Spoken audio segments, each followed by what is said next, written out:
Hello everyone and welcome back to another video from Crazy Gamer. In this video, I'm going to show you how to enable two-factor authentication on Rocket League. So let's get started right away. First of all, the Rocket League application is linked with your Epic Games account. So open up the Epic Games launcher on your device.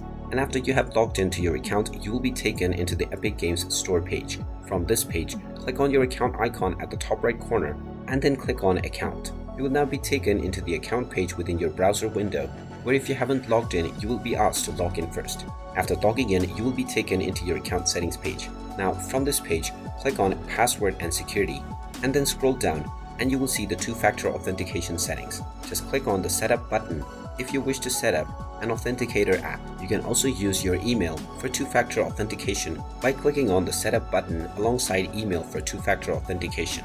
If this is already set up, you will see the three dots, which if you click, will show you the remove method option. You can also use your SMS by clicking on the Setup button alongside SMS code. After clicking on either one of these options, you will receive a verification code, depending on which option you choose. After entering this verification code within your Epic Games account, your verification will complete, and now you can click on Sign Out Other Sessions to log out from every device.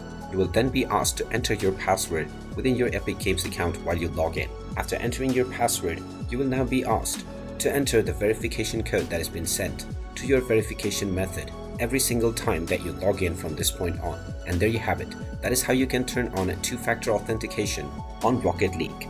If you find this video helpful, make sure you hit that like button and subscribe to our channel if you haven't done so already. Also ring that notification bell to never miss another update from us. Thank you for watching and I will see you again in the next video.